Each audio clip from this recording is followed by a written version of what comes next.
ತನ್ನ ತಂಡವನ್ನ ಮುನ್ನಡೆಸೋದು ಒಬ್ಬನೇ, ಅವರೊಬ್ಬರೇ ದೈವ ಸ್ವರೂಪಿ ಡಿವೈನ್ ಸ್ಟಾರ್ ರಿಷಬ್ ಶೆಟ್ಟಿ ಒಬ್ಬರೇ. ರಿಷಬ್ ಸರ್, ಅತ್ಯಂತ ಗೌರವದಿಂದ ಈ ಕ್ಷಣ ನಿಮ್ಮನ್ನ ನಾನು ವೇದಿಕೆ ಮೇಲೆ ಬರಮಾಡಿಕೊಳ್ಳೋದಕ್ಕೆ ಇಷ್ಟಪಡ್ತೀನಿ. ನಿಮ್ಮೆಲ್ಲರ ದೊಡ್ಡ ಚಪ್ಪಾಳೆಯೊಂದಿಗೆ ಸ್ವಾಗತಿಸಿ Rishab Shetty, the man behind Kantara.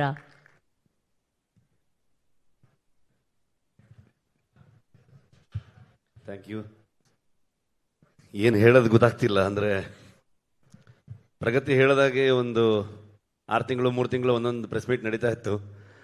ಒಂಥರ ಟಚ್ ಹೋದಂಗೆ ಆಗ್ಬಿಟ್ಟಿದೆ. ಲಿಟ್ರಲಿ ಎಲ್ಲೋ ಊರಿಂದ ಫಸ್ಟ್ ಟೈಮ್ ಬೆಂಗಳೂರಿಗೆ ಬಂದಾಗ ಹೆಂಗೆ ಫೀಲ್ ಇದೆಯೋ ಅದೇ ಥರ ಫೀಲಿಂಗ್ ಇದೆ ಇವಾಗ. ಇಲ್ಲಿ ಬಂದರೆ ಎಲ್ಲ ಸರ್ಕಲ್ ಒಂದೇ ಥರ ಕಾಣಿಸೋಕೆ ಶುರು ಆಗಿದೆ. ಎಲ್ಲೂ ಹೋಗೋಕ್ಕೂ ಆಗ್ತಿಲ್ಲ. ಬಂದರೆ ಅಜಿನಿ ಸ್ಟುಡಿಯೋ ಮನೆಗೂ ಹೋಗಲಿಲ್ಲ. ಸೊ 3 ವರ್ಷ ಅಲ್ಲ, ಪಂಚವಾರ್ಷಿಕ ಯೋಜನೆ 5 ವರ್ಷದ ಜರ್ನಿಲಿ ಲಿಟ್ರಲಿ ಥ್ಯಾಂಕ್ಸ್ ಹೇಳಕ್ಕೆ ಶುರು ಮಾಡಿದ್ರೆ ಅದಕ್ಕೆ ಕೆಲವಷ್ಟು ದಿನ ಬೇಕು ಅಂತ ಅನ್ಕೊಳ್ತೀನಿ ನಾನು. ಅಂತ ದೊಡ್ಡ ಜರ್ನಿ. ಮೋಸ್ಟ್ಲಿ ಈ ಸಿನಿಮಾ ಕಂಪ್ಲೀಟ್ ಮಾಡೋಕೆ ಆಗ್ತಿರ್ಲಿಲ್ಲ. ಅಷ್ಟೊಂದು ಅಡೆತಡೆಗಳು ನನಗೆ ತುಂಬ ಸ್ಟ್ರೆಂತ್ ಆಗಿ ನನ್ನನ್ನು ಹಿಂದೆ ಮೋಸ್ಟ್ಲಿ ಒಂದು ಎಕ್ಸಾಂಪಲ್ ಒಂದಷ್ಟು ಶೀಟ್ ಇರುತ್ತಲ್ವ, ಎಕ್ಸ್ಟ್ರಾ ಶೀಟ್ಗಳಿತ್ತಲ್ಲ, ಆ ಶೀಟಲ್ಲೆಲ್ಲ ಬರ್ಕೊಂಡ್ರೂ ಸಾಲಲ್ಲ ಅನಿಸುತ್ತೆ. ಅಷ್ಟು ಹರಕೆ ಹೊತ್ತಿರ್ಬೋದು ಮೋಸ್ಟ್ಲಿ ಪ್ರಗತಿ. ಅಷ್ಟು ನನಗೆ ಎವ್ರಿ ಡೇ ನಾನು ಶೂಟಿಂಗ್ ಹೊರಟ್ರೆ ಇಲ್ಲಿ ಕೂತ್ಕೊಂಡು ಪ್ರೇ ಮಾಡ್ತಾ ಇದ್ಲು ಅವಳು. ಸೊ ಸ್ಪಾಟಲ್ಲಿ ಇದ್ರೂ ಅದೇನೆ. ಕೆಲವು ಸಲ ಸಮ್ ರಿಸ್ಕಿ ಸೀಕ್ವೆನ್ಸ್ ಇದ್ರೆ ಅವಳಿಗೆ ಏನಾದರೂ ಮಾಡಿ ಯಾಮಾರಿಸಿ ಬರಕ್ಕೆ ಬಿಡ್ತಿರ್ಲಿಲ್ಲ. ಇಲ್ಲ ನೀನು ಸ್ವಲ್ಪ ಲೇಟಾಗಿ ಬಾ ಹಂಗೆ ಹೆಂಗೆ ಅಂತ ಅನ್ಕೊಂಡು, ಬಿಕಾಸ್ ಅಲ್ಲಿ ನೋಡಿ ಇನ್ನಿಷ್ಟು ಟೆನ್ಷನ್ ಆಗ್ತಾಳೆ ಅಂತ ಎಷ್ಟೋ ದಿನಗಳು. ಸೊ ಈ ಬೆಂಗಳೂರಿಗೆ ಬಂದೆ ನಾನು ಇವಾಗ ಒಂದು 15 ದಿವಸ ಈಚೆಗೆ ಬಂದಿದ್ದು.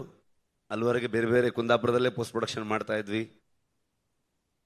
ಬಂದ ಮೇಲೆ ಸುಮಾರು ಕೆಲವೊಂದಷ್ಟು ಜನರು ಗೊತ್ತಾಯ್ತು. ಫೋನ್ ಮಾಡಿ ಹೇಗಿದ್ದೀರಾ ಅಂತ ಕೇಳಿದ್ರು. ಅದೊಂದು ಮಾತ್ರ ಕೇಳಬೇಡಿ ಅಂತಂದೆ ನಾನು. ಇನ್ನೊಂದ್ಸಲ ಹೇಗಿದ್ದೀರಾ ಕೇಳಿದ್ರೆ ಹತ್ತೆ ಬಿಡ್ತೀವಿ ಸೀದಾ ಅಂತ. ಸೊ ಆ ಥರದ ಒಂದು ಇಮೋಷನಲ್ ಜರ್ನಿನೂ ಕೂಡ ಹೌದು ನಮಗೆ.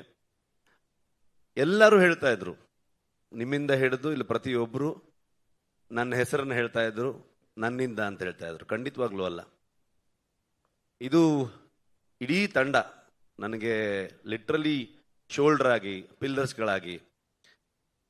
ನನ್ನ ಮಕ್ಕಳನ್ನ ನೋಡೋಕ್ಕೂ ನನ್ನ ಹತ್ರ ಟೈಮ್ ಇಲ್ಲ, ಅವರು ಸ್ಕೂಲ್ಗೆ ಹೋಗೋದು ನೋಡೋದಕ್ಕೂ ಟೈಮ್ ಇಲ್ಲ. 5 ವರ್ಷದಿಂದ ಸಿನಿಮಾ ಮಾಡ್ತಾನೆ ಇದ್ದೀನಿ. ಆ ಎಲ್ಲ ಜವಾಬ್ದಾರಿಯನ್ನು ಲಿಟ್ರಲಿ ನನ್ನ ಹಿಂದೆ ಒಂದು ಶಕ್ತಿಯಾಗಿ ಪ್ರಗತಿ ನೋಡ್ಕೊಂಡು ಹೋಗ್ತಾ ಇದ್ಲು. ಈ ಕಡೆ ಸ್ಪಾಟ್ಗೂ ಬರ್ತಾ ಇದ್ಲು, ಕೆಲಸನೂ ಮಾಡ್ತಾ ಇದ್ಲು. ನನ್ನ ರೈಟರ್ಸ್ಗಳು ಅವ್ರ ಫ್ಯಾಮಿಲಿ ಎಲ್ಲವನ್ನ ಬಿಟ್ಟು ಬಂದು ನನ್ನ ಜೊತೆಗೆ 5 ವರ್ಷದಿಂದ ತಿರುಗ್ತಾನೆ ಇದ್ದಾರೆ. ನನ್ನ DOP ಇವತ್ತು ಅವನು, ನಾನು ಇಲ್ಲಿದ್ದೀನಿ ಅಂತಂದ್ರೆ ಅದಕ್ಕೆ ರೀಸನ್ ಇವತ್ತು ಅವನು ಎಲ್ಲೋ ಕೆಲಸ ಮಾಡ್ತಾ ಇದ್ದಾನೆ. ಹಾಗಾಗಿ ಅವನ ಲಿಟ್ರಲಿ ನನ್ನ ಒಂದು ಶೋಲ್ಡರ್ ಅವನು. ಇವರೆಲ್ಲರೂ ಪಿಲ್ಲರ್ಸ್ಗಳೇ. ವಿನೀಶ್ ಬೆಂಗ್ಲಾನ್ ಅಂತ ಈ ಸಿನಿಮಾದ ಪ್ರೊಡಕ್ಷನ್ ಡಿಸೈನರು. ಇವತ್ತು ಧರಣಿ ಇದ್ದಾನೆ. ನಮ್ಮ ಇಡೀ ತಂಡ ತುಂಬ ದೊಡ್ಡ ತಂಡ ಅದು. ನನ್ನ ಡೈರೆಕ್ಷನ್ ಟೀಮು, ಆರ್ಟಿಸ್ಟ್ಗಳಾಗ್ಬೋದು, ಊರವರಿಂದ ಹಿಡ್ಕೊಂಡು ಮುದೂರ್ ಆಗ್ಬೋದು, ಕೆರಾಡಿ ಆಗ್ಬೋದು, ಕುಂದಾಪುರ ಆಗ್ಬೋದು, ಆ ಸುತ್ತಮುತ್ತ ಎಲ್ಲ ಪ್ರದೇಶ, ಫಾರೆಸ್ಟ್ ಡಿಪಾರ್ಟ್ಮೆಂಟ್ ಅವರು, ಯಾರಿಗೆಲ್ಲ ಥ್ಯಾಂಕ್ಸ್ ಹೇಳೋದು, ಯಾರಿಗೆಲ್ಲ ಬಿಡೋದು. ಫಾರೆಸ್ಟ್ ಮಿನಿಸ್ಟ್ರಿಂದ ಹಿಡಿದು ಪ್ರತಿಯೊಬ್ಬರು ನಮ್ಗೆ ಹೆಲ್ಪ್ ಮಾಡಿದವ್ರೆ. ಅವರೆಲ್ಲರ ಕಾಂಟ್ರಿಬ್ಯೂಷನ್ ಇಂದ ಇವತ್ತು ಈ ಸಿನಿಮಾ ಮೂಡ್ ಬಂದಿದೆ. ಖಂಡಿತವಾಗ್ಲೂ ನಾನೊಬ್ಬನಿಂದಲ್ಲ. ಒಬ್ಬ ಒಂದು ಕಥೆಯನ್ನು ತಗೊಂಡು ಬಂದಾಗ, ಒಂದು ಯೋಚನೆಯನ್ನು ತಗೊಂಡು ಬಂದಾಗ ಅದನ್ನ ಹೇಗೆಲ್ಲ ಚಂದ ಕಾಣಿಸ್ಬೋದು. ಒಬ್ಬ ಕೋ ರೈಟರ್ ಅದನ್ನು ಎಷ್ಟು ಚಂದವಾಗಿ ಅದನ್ನು ಬರಿತಾ ಹೋಗ್ಬೋದು, ಅದ್ರ ಜೊತೆಗೆ ಅದನ್ನ ಆಡ್ ಮಾಡ್ತಾ ಹೋಗ್ಬೋದು, ಇನ್ನೂ ಬ್ಯೂಟಿಫುಲ್ ಮಾಡ್ತಾ ಹೋಗ್ಬೋದು. ಒಬ್ಬ ಸಿನಿಮಾಟೋಗ್ರಫರ್ ಅದನ್ನ ನಾನು ಕಂಡಿರುವಂತ ಒಂದು ವಿಷನ್ನ ಅವನು ಎಷ್ಟು ಚಂದವಾಗಿ ತೋರಿಸಿದಾನಂತ ನಾನೇನು ಮಾತಾಡೋದು ಬೇಕಾಗಿಲ್ಲ. ಎಲ್ಲ ವಿಜುವಲ್ಸ್ಗಳು ಹೇಳ್ತಾ ಇದೆ ಇವತ್ತು. ಅದಕ್ಕೆ ಏನು ಕೇಳುತ್ತೆ, ಎಷ್ಟು ಬಜೆಟಲ್ಲಿ ಮಾಡ್ತೀವಿ, ಆ ಲೆಕ್ಕಾಚಾರ ಏನು, ಇದನ್ನ ಯಾವತ್ತೂ ಕೇಳಲೇ ಇಲ್ಲ ವಿಜಯಣ್ಣ. ಕತೆ ಮೇಲೆ ನಂಬಿಕೆ, ನನ್ನ ಮೇಲೆ ನಂಬಿಕೆ, ನನ್ನ ಇಡೀ ತಂಡದ ಮೇಲೆ ನಂಬಿಕೆ. ನಾವ್ಯಾರು ಇವತ್ತು 3 ತಿಂಗಳಾಯ್ತು ನಾವ್ಯಾರು ಕರೆಕ್ಟಾಗಿ ಮಲಗದೆ. ಅಂದರೆ 1 hour 2 hours. ಸುಮಾರು ಜನ ಡೈರೆಕ್ಷನ್ ಟೀಮ್ ಅವ್ರು ಆಗ್ಬೋದು, DOP ಆಗ್ಬೋದು, 38 hours 48 hours ಹಿಂಗೆ ಹೋಗ್ತಾ ಇದೆ ಕೆಲಸಗಳು. ಆ ಪ್ರತಿಯೊಬ್ಬರದ್ದು ಎಫರ್ಟ್ ಇದೆಯಲ್ಲ, ಯಾರು ಇದು ನನ್ನ ಸಿನಿಮಾ ಮಾಡಲೇ ಇಲ್ಲ ಅವರು. ಇದೆಲ್ಲ ಪ್ರತಿಯೊಬ್ಬರು ಇನ್ಕ್ಲೂಡಿಂಗ್ ಪ್ರೊಡ್ಯೂಸರ್ಸ್ ಇಂದ ಹಿಡಿದು ಟೀ ಕಾಫಿ ಕೊಡುವಂತ ಪ್ರೊಡಕ್ಷನ್ ಹುಡುಗರವರೆಗೂ ನಮ್ಮ ಫಿಲ್ಮು ಅಂತ ಸುಮಾರಷ್ಟು ಕೇಳಿಬಿಡ್ತಾ ಇತ್ತು ಮೀಡಿಯಾದಲ್ಲಿ, ಅಲ್ಲಿ ಇಲ್ಲಿ ಎಲ್ಲ ಕಡೆಗೆ. ಕಾಂತಾರ ಮಾಡಕ್ ಶುರು ಮಾಡಿದ್ಮೇಲೆ ಸೆಟ್ಟಲ್ ಹಾಗಾಯ್ತು ಹೀಗಾಯ್ತು ಅಂತೆಲ್ಲ ಕೇಳ್ಪಡ್ತಾ ಇತ್ತು. ಲೆಕ್ಕ ಹಾಕಿದ್ರೆ ಮೋಸ್ಟ್ಲಿ ಒಂದು 4 ಸಲನೋ 5 ಸಲ ನಾನು ಹೋಗಿ ಬಿಡ್ತಾ ಇದ್ದೆ. ಬಟ್ ಇವತ್ತವರೆಗೂ ನಾನು ಬಂದು ಈ ಸಿನಿಮಾನ ಶೋಲ್ಡರ್ಗೆ ಹಾಕೊಂಡು ನಾನು ಇಡೀ ತಂಡದ ಜೊತೆಗೆ ಬಂದು ನಿಮ್ಮ ಮುಂದೆ ನಿಂತಿದ್ದೀನಿ. 2ನೇ ತಾರೀಕು ಈ ಸಿನಿಮಾ ನಿಮ್ಗೆ ತೋರಿಸ್ತೀವಿ. ಓನ್ಲಿ ರೀಸನ್ ನನ್ನ ಹಿಂದೆ ನಿಂತಿರೋದು ಆ ದೈವ ಅನ್ನೋದು ಅಷ್ಟೇ ನಂಬಿಕೆ. ಆ ದೈವದಿಂದನೇ ನಮ್ಮ ಇಡೀ ತಂಡಕ್ಕೆ ಪ್ರತಿಯೊಬ್ಬರಿಗೂ ಆಶೀರ್ವಾದ ಮಾಡಿ ಇವತ್ತು ತಗೊಂಬಂದು ನಮ್ಮನ್ನ ಇಲ್ಲಿ ನಿಲ್ಸಿದೆ. ಸೊ ಹಾಗಾಗಿ ಪ್ರತಿ ಕಲಾವಿದರಿಗೆ, ರುಕ್ಮಿಣಿ ಅವರಾಗ್ಬೋದು, ಗುಲ್ಶನ್ ದೇವಯ್ಯ ಬಂದಿಲ್ಲ, ನಮ್ಮ ಕನ್ನಡದವರವರು, ಬಾಲಿವುಡ್ ಆಕ್ಟರ್ ಅಂತ ಹೇಳ್ತಾರೆ, ಅಲ್ಲ ಅವ್ರು ಆಕ್ಚುಲಿ ಕನ್ನಡದವರು, ಕೂರ್ಗಿನವರು. ತುಂಬಾ ಅದ್ಭುತವಾಗಿ ಅವರು ಅಭಿನಯ ಮಾಡಿದ್ದಾರೆ. ಜಯರಾಮ್ ಸರ್ ಆಗ್ಬೋದು, ಕನ್ನಡದ ಎಷ್ಟೋ ಥಿಯೇಟರ್ ಆರ್ಟಿಸ್ಟ್ಗಳು, ಎಷ್ಟೋ ಜನ ಪ್ರತಿಭೆಗಳು ನಮ್ಮ ಇಡೀ ತಂಡ ಸೇರ್ಕೊಂಡಿದ್ದಾರೆ. ಒಂದ್ ದಿವಸ ಸುಮ್ಮನೆ ಯೋಚನೆ ಮಾಡ್ತಾ ಇದ್ವಿ ನಾವು, ಕೊನೆಯ ಚಿತ್ರೀಕರಣ ಮುಗಿಯೋ ಹಂತದಲ್ಲಿ ಎಲ್ರಿಗೂ ಒಂದು ಅದ್ಭುತವಾಗಿ ಊಟ ಹಾಕಿದ್ರು ವಿಜಯಣ್ಣ ಕುಂದಾಪುರಕ್ಕೆ ಬಂದು. ಅವಾಗ ನಮ್ಮ ಇಡೀ ಕುಂದಾಪುರ ಮತ್ತು ಆ ಸುತ್ತಮುತ್ತ ಎಲ್ಲ ಒಂದು ಮಿನಿ ಫಿಲ್ಮ್ ಸಿಟಿ ತರ ಆಗೋಗಿದೆ. ಅಲ್ಲೆಲ್ಲ ಇನ್ನೆಷ್ಟು ಸಿನಿಮಾ ಬೇಕಾದ್ರೆ ಶೂಟಿಂಗ್ ಮಾಡ್ಬೋದು, ಆ ಥರದಲ್ಲಿ ಬೆಳೆದಿದೆ ಅದು. ಅವಾಗ ನಾನು ಲೆಕ್ಕ ಹಾಕ್ತಾ ಇದ್ದೆ, ಅಂದ್ರೆ ನಾರ್ಮಲಿ ನಾವು ದೇವಸ್ಥಾನದಲ್ಲಿ ಹೋಗಿ ಸೇವೆ ಕೊಡ್ತೀವಿ, ಅನ್ನ ಸಂತರ್ಪಣೆ ಕೊಡ್ತೀವಿ, ಇನ್ನು ಯಾವುದೋ ಒಂದು ಹುಟ್ಟುಹಬ್ಬದ ದಿವಸ ಒಂದಷ್ಟು ಆಶ್ರಮಗಳಿಗೆ ಅಥವಾ ಬೇರೆ ಬೇರೆ ಜಾಗದಲ್ಲಿ ಒಂದು ಸೇವೆಯನ್ನು ಕೊಡುವಂಥದ್ದು, ಒಂದು ಒಳ್ಳೆ ಒಂದು ವೈಬ್ಗೋಸ್ಕರ, ಒಂದು ಆಶೀರ್ವಾದಕ್ಕೋಸ್ಕರ ಅಂತ ಲೆಕ್ಕ ಹಾಕಿ ನೋಡಿದಾಗ 3 ವರ್ಷದಲ್ಲಿ ಒಂದು ನಮ್ದು ಎಲ್ಲ ದಿನಗೂಲಿ ಲೆಕ್ಕನೇ. ಒಂದು ಲೆಕ್ಕಕ್ಕೆ ನೋಡಕ್ ಹೋದ್ರೆ ಅದನ್ನ ಲೆಕ್ಕ ಮಾಡಿದ್ರೆ, ಒಂದು ಮ್ಯಾನರ್ಸ್ ಅಂತ ಲೆಕ್ಕ ಮಾಡಿದ್ರೆ ಲಿಟ್ರಲಿ ಒಂದು 4ರಿಂದ 4.5 ಲಕ್ಷ ಮ್ಯಾನರ್ಸ್ಗೆ ಊಟ ಹಾಕಿದ್ದಾರೆ ಹೊಂಬಾಳೆ ಸಂಸ್ಥೆ ಈ ಸಿನಿಮಾದಿಂದ. ಸಿನಿಮಾದ ಕಲೆಕ್ಷನ್ ಬಗ್ಗೆ ಮಾತಾಡ್ತೀವಿ ನಾವು, ಅಥವಾ ಆ ಸಿನಿಮಾ ಏನ್ ರೆಕಾರ್ಡ್ ಮಾಡ್ತು, ಎಷ್ಟು ಚೆನ್ನಾಗಿ ಬಂದಿದೆ ಎಲ್ಲೋ ಹೇಳ್ತೀವಿ. ಆದ್ರೆ ಸಿನಿಮಾ ಒಂದು ಊರಿಗೆ ಬಂದಾಗ ಇಡೀ ಊರಿಗೆ ಅದು ಎಷ್ಟು ಚಂದದಲ್ಲಿ ಉದ್ಯೋಗನ ಸೃಷ್ಟಿ ಮಾಡುತ್ತೆ. ಅದ್ರ ಜೊತೆಗೆ ಎಲ್ಲರೂ ನಮ್ಗೆ ಕೊಡುವಂತ ಆಶೀರ್ವಾದ ಇದೆಯಲ್ವಾ, ಎಲ್ಲವೂ ನನಗೆ ಅದು ಹೇಳೋದಕ್ಕೆ ಪದಗಳೇ ಇಲ್ಲ. ಅದು ಅಂತ ಒಂದು ಕೆಲಸ. ಹಾಗಾಗಿ ಕಾಂತಾರ ಶುರು ಮಾಡಿದಾಗ ಸಿನಿಮಾ ಅಲ್ಲಿಂದ ಅದೊಂದು ಇಮೋಷನಲ್ ಜರ್ನಿ ಆಗ್ತಾ ಹೋಯ್ತು, ಪರ್ಸನಲ್ ಜರ್ನಿ ಆಗ್ತಾ ಹೋಯ್ತು. ತುಂಬಾ ದೊಡ್ಡ ತಂಡವಾಗಿ ಬೆಳೆದಿದೆ. 1000 ಜನರು ಇವತ್ತು ಕೆಲಸ ಮಾಡಿದ್ದಾರೆ ಸಿನಿಮಾಗೆ. ನಿಮ್ಮ ಪ್ರತಿಯೊಬ್ಬರಿಗೂ ನಾನು ಥ್ಯಾಂಕ್ಸ್ ಹೇಳೋದಕ್ಕೆ ಇಷ್ಟಪಡ್ತೀನಿ. ಟ್ರೈಲರ್ ಬಿಡುಗಡೆ ಬಂದಾಗ, ಕಾಂತಾರ ಫಸ್ಟ್ ರಿಲೀಸ್ ಆದಾಗಲೂ ಕೂಡ ಎಲ್ಲರೂ ಕೇಳಿದಾಗ ನಾನು ಹೇಳಿದ್ದು ಒಂದೇ ಒಂದು ಮಾತು, ಇದು ಇಷ್ಟು ದೊಡ್ಡದು ಆಗೋದಕ್ಕೆ, ಇವತ್ತು ಇಷ್ಟು ದೊಡ್ಡ ಬಜೆಟ್ ಅಲ್ಲಿ ಸಿನಿಮಾ ಆಗ್ಬೋದು, ಎಲ್ಲವನ್ನ ಸುಮಾರು ಜನ ಮಾತಾಡ್ತಾರೆ, ಇಷ್ಟು ದೊಡ್ಡ ಸ್ಕೇಲು ಅದು ಇದೆಲ್ಲ ಅಂತ ಅನ್ಕೊಂಡು, ವಿಶ್ವ ಮನ್ನಣೆ ಇವೆಲ್ಲವೂ ಇರ್ಬೋದು. ಅದೆಲ್ಲದಕ್ಕೂ ಕಾರಣ ಆಗಿರೋದು, ಮೂಲ ಕಾರಣ ಕನ್ನಡಿಗರು, ಕನ್ನಡದ ಮಾಧ್ಯಮದವರು.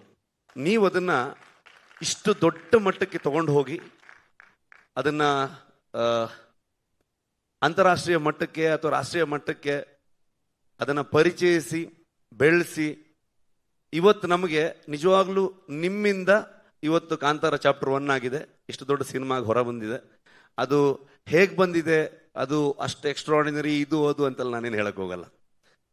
ಯಾಕಂದ್ರೆ ನಾವು ಇವತ್ತೇನಾಗಿದೆ, ಒಂದು ಸಿನಿಮಾ ಬಗ್ಗೆ ನಾವೇ ಜಾಸ್ತಿ ಮಾತಾಡ್ತೀವಿ. ನನ್ನ ಪ್ರಕಾರ ನೀವು ಮಾತಾಡಬೇಕು, ನಿಮ್ಗೆ ಹೇಗೆ ಅನ್ಸುತ್ತೆ ಅಂತ ನೀವು ಹೇಳಬೇಕು. ಜನರಿಗೆ ನಾವೇನೇ ಹೇಳಕ್ ಹೊರಟಿದೀವಿ ಅದು ಎಷ್ಟು ಮಟ್ಟಿಗೆ ರೀಚ್ ಆಯ್ತು ಅನ್ನೋದೇ ತುಂಬಾ ಇಂಪಾರ್ಟೆಂಟ್ ಆಗುತ್ತೆ. ಅಷ್ಟೇ ಹೇಳಕ್ ಇಷ್ಟಪಡ್ತೀನಿ.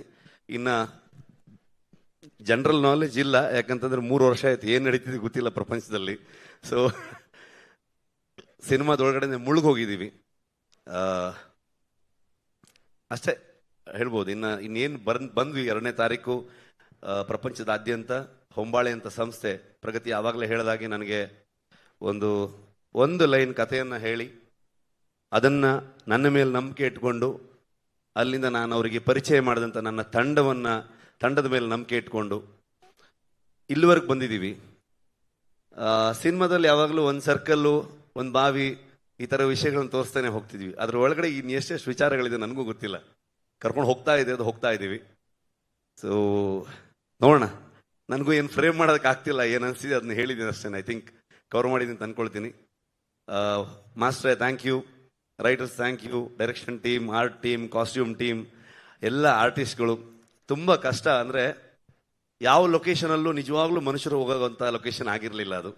ಇಡೀ ಇಷ್ಟು ತಂಡ, ಸ್ಪೆಷಲಿ ಪ್ರೊಡಕ್ಷನ್ ಕಡೆಯಿಂದ ಆದರ್ಶ ಆ್ಯಂಡ್ ಟೀಮು, LPಸು, ನಿಮ್ಮೆಲ್ರಿಗೂ ಆ ಲೊಕೇಶನ್ಗಳನ್ನ ಫೈಂಡ್ ಔಟ್ ಮಾಡಿ ಅಲ್ಲಿ ಬೇಕಾಗಿರೋಂಥ ಅರೇಂಜ್ಮೆಂಟ್ಸ್ಗಳನ್ನ ಮಾಡಿರೋದು ಸೊ ಅದಕ್ಕೆಲ್ಲ ಅದನ್ನು ಮರೆಯೋದಕ್ಕೆ ಆಗಲ್ಲ. ಅದು ಇನ್ನೊಂದ್ಸಲ ಮಾಡೋಕ್ಕಾಗತ್ತಂತನೂ ಹೇಳೋಕ್ಕಾಗಲ್ಲ, ಅಷ್ಟು ಅದ್ಭುತ ಅದು. ಎಲ್ಲ ಮ್ಯಾನೇಜರ್ಸ್ಗಳಿಗೆ, ಲೋಕಲ್ ಕೋಆರ್ಡಿನೇಟರ್ಸ್ಗಳಿಗೆ, ಊರಿನವ್ರಿಗೆ, ಡಿಪಾರ್ಟ್ಮೆಂಟ್ ಅವ್ರಿಗೆ, ಇನ್ನು ಯಾರ್ಯಾರ ಬಗ್ಗೆ ಅಂತ ಹೇಳಿ ನಾನು. ಥ್ಯಾಂಕ್ ಯು ವಿಜಯಣ್ಣ, ಥ್ಯಾಂಕ್ ಯು ಸೋ ಮಚ್. ನಮ್ದಲ್ಲ ಇದು, ಅವ್ರ ಫಿಲ್ಮು, ಅವರಿಂದನೇ ಈ ಸಿನಿಮಾ ಆಗಿದೆ, ಅವರೇ ಅದನ್ನು ತಗೊಂಡು ಹೋಗ್ತಾ ಇದ್ದಾರೆ. ಸೊ ಅವರಿಂದ ಅವ್ರಿಗಾಗೆ ಅಂತ ಅನ್ಕೊಂಡು ಹೇಳೋದಕ್ಕೆ ಇಷ್ಟಪಡ್ತೀನಿ ನಾನು, ಅಷ್ಟೇ. Thank you. ರಿಷಬ್ ಅವರೇ, ನೀವು ಹೇಳಿದ್ರಿ 3-5 ವರ್ಷ ಅಂತ ಹೇಳಿ. ಪ್ರಪಂಚದ ಆಚೆ ಏನಾಗ್ತಿದೆ ಅಂತ ನಿಜವಾಗ್ಲೂ ನಿಮಗೆ ಗೊತ್ತಾಗೋದಕ್ಕೆ ಚಾನ್ಸ್ ಇಲ್ಲ, ಯಾಕಂದ್ರೆ ನೀವು ಇಲ್ಲೊಂದು ಪ್ರಪಂಚವನ್ನ ಕಟ್ತಾ ಇದ್ರಿ, ವಿಶ್ವ ಮಟ್ಟದಲ್ಲಿ ಕಟ್ತಾ ಇದ್ರಿ. ಬಹುಶಃ ರಿಷಬ್ ಸರ್ ಅಲ್ಲಿ ಮಾಡ್ತಿದ್ದಿದ್ದು ನಿರ್ದೇಶನನೋ ಅಥವಾ ಅಭಿನಯ ಅಲ್ಲ ಅನ್ಕೊಂತೀನಿ, ಅದು 5 ವರ್ಷದ ತಪಸ್ಸು, ಕಠಿಣ ತಪಸ್ಸು ಮಾಡಿರೋದದು. ಆ ಕಠಿಣ ತಪಸ್ಸಿಗೆ ಒಂದು ಫಲ, ಮೊದಲನೇ ಫಲ ಇವತ್ತು ಸಿಕ್ಕಿದೆ. ಕರ್ನಾಟಕ ಅಷ್ಟೇ ಅಲ್ಲ, ವಿಶ್ವದಾದ್ಯಂತ ಟ್ರೈಲರ್ ಮೆಚ್ಕೊಂಡಿದ್ದಾರೆ. ಕಾಂತಾರ ಚಾಪ್ಟರ್ 1 ಮ್ಯಾಜಿಕ್ ನೋಡೋದಕ್ಕೆ ಅಕ್ಟೋಬರ್ 2ನೇ ತಾರೀಕು ಎಷ್ಟು ಜನ ಕಾಯ್ತಾ ಇದ್ದಾರೆ. ಆ ಎಲ್ಲ ಯಶಸ್ಸು ನಿಮ್ಮ ಜೊತೆ ಇರುತ್ತೆ. ಆ್ಯಂಡ್ ಯಶಸ್ಸಿನ ಜೊತೆ ನೀವು ಒಂದು ಜವಾಬ್ದಾರಿನ ಎಷ್ಟು ಸುಂದರವಾಗಿ ನಿರ್ವಹಿಸಿದ್ರೆ ಅದ್ರ ಬಗ್ಗೆ ನಾವಿಲ್ಲಿ ಮಾತಾಡಲೇಬೇಕು.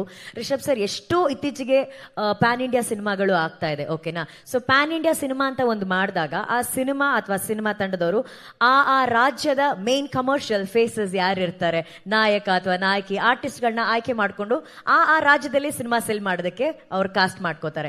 ಆದ್ರೆ ರಿಷಬ್ ಶೆಟ್ಟಿ ಅವರ ನಿರ್ದೇಶನದಲ್ಲಿ, ಹೊಂಬಾಳೆ ಅವರ ನಿರ್ಮಾಣದಲ್ಲಿ ಇದು ನಮ್ಮ ಮಣ್ಣಿನ ಕಥೆ ಅನ್ಬಿಟ್ಟು ನೀವು ಹೇಳ್ದಾಗೆ ಗುಲ್ಶನ್ ಅವರು ನಮ್ಮ ಕರ್ನಾಟಕದವರು, ಅವರನ್ನ ಕಾಸ್ಟ್ ಮಾಡಿದ್ರೆ. ನೀವು ಯಾವ ದೊಡ್ಡ ಫೇಸಸ್ ಅನ್ನು ಕೂಡ ನೀವು ಆಯ್ಕೆ ಮಾಡಿಲ್ಲ, ನೀವು ಆಯ್ಕೆ ಮಾಡಿದ್ದು ಕೇವಲ best technician, best actors and most of the ಎಲ್ಲ ನಮ್ಮ ಕನ್ನಡದವರೇ.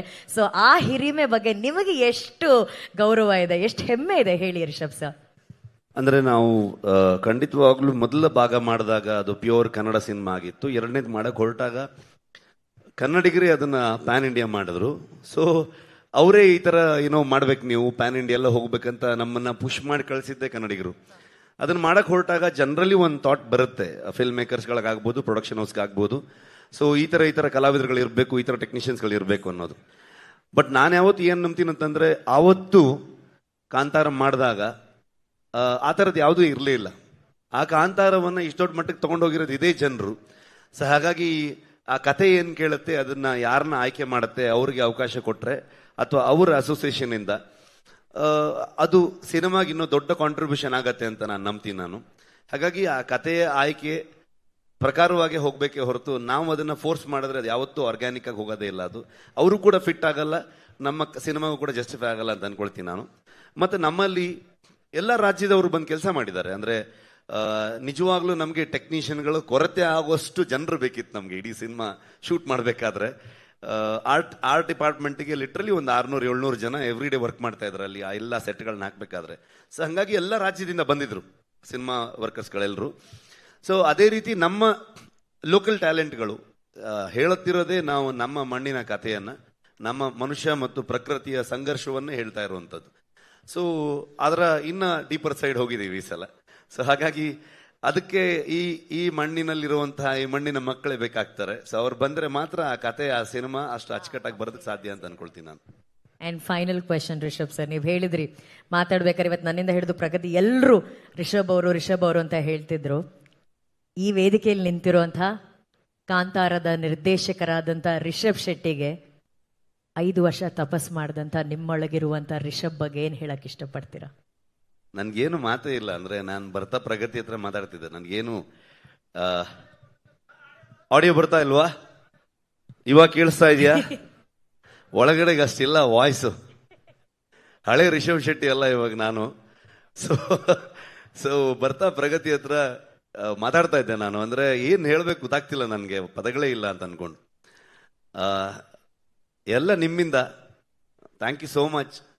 And Pragathi, thank you so much. I think ತುಂಬ ಪವರ್ಫುಲ್ ಆಗಿ ತುಂಬ ಸ್ಟ್ರಾಂಗ್ ಆಗಿ ಇರ್ತೀನಿ ನಾನು, ಬಟ್ ಈ ಸಲ ಆಗಲಿಲ್ಲ ನನ್ನ ಕೈಲಿ. ಸೊ ನಿಮ್ದೆಲ್ಲ, ನೀನು, ಅರವಿಂದ, ಅನಿ, ಗುರು, ನನ್ನ ಇಡೀ ಟೀಮು, ವಿಜಯಣ್ಣ ಯಾವಾಗಲೂ ನನಗೆ ಲಿಟ್ರಲಿ ಒಂದು ಅಣ್ಣನ ಥರ ಆರಾಮಾಗಿ ಹೋಗಿ ಆಗತ್ತೆ ಅಷ್ಟು ವಿಚಾರಗಳಿತ್ತು ನಮಗೆ. ಸೊ ಹಾಗಾಗಿ ಪದಗಳಿಲ್ಲ. ಇನ್ನು ಜಾಸ್ತಿ ಕೇಳಿಬಿಟ್ರೆ ಮತ್ತೆ ಬೇರೆ ಥರ ಆಗುತ್ತೆ. Thank you so much. ಕಳೆದ ಬಾರಿ ಸಿನಿಮಾ ಸ್ಟಾರ್ಟಿಂಗ್ ಬಂದಾಗ ನಾನು ಹೇಳಿದ್ದೀನಿ ನೀವೆಲ್ಲ ಹೆಮ್ಮೆ ಪಡುವಂಥ ಸಿನಿಮಾ ಆಗತ್ತೆ ಅಂತ, ಕಾಂತಾರ 1ಗೆ. ಐ ಥಿಂಕ್ ಇದು ನೀವು ನಮ್ಗೆ ಮತ್ತೆ ಬೆನ್ ತಡ್ತೀರಾ, ನಮ್ಮನ್ನು ಪ್ರೌಡಾಗಿ ನೋಡ್ತೀರಾ ನೀವು ಅಂತ ನಂಬಿದ್ದೀನಿ ನಾನು. ಅಷ್ಟು ಹೇಳ್ಬೋದು ನಾನು. Thank you so much. Thank you Rishab sir. ಅವ್ರು ಹೇಳಿದಾಗೆ ಇನ್ನು ಜಾಸ್ತಿ ಮಾತಾಡಿದ್ರೆ ಅವ್ರು ಆಲ್ರೆಡಿ ಭಾವುಕರಾಗಿದ್ದಾರೆ. ಕಣ್ ತುಂಬಿಸೋಷ್ಟು ಶಕ್ತಿ ನಮ್ಗಿಲ್ಲ. ಥಿಯೇಟರ್ಗಳು ತುಂಬುತ್ತೆ, ಅವಾಗ ಮಾತಾಡ್ತಾರೆ, ಜನ ಮಾತಾಡ್ತಾರೆ ಸಿನಿಮಾ ಬಗ್ಗೆ ಇವರ ಪರವಾಗಿ. Thank you Rishab sir. More power to you. Thank you. Thank you. ನಿಮ್ಮ ಮದುವೆ ಬರೋಕ್ಕಾಗಲಿಲ್ಲ. Happy married life. Thank you so much. This the best wish. ಇದು ಪಬ್ಲಿಕ್ ಅಲ್ಲೇ ನನಗೆ ವಿಶಸ್ ಸಿಕ್ಬಿಡ್ತು. Thank you Rishab sir and thank you Pragati ಅವರೇ. ಥ್ಯಾಂಕ್ ಯು ಸೋ ಮಚ್.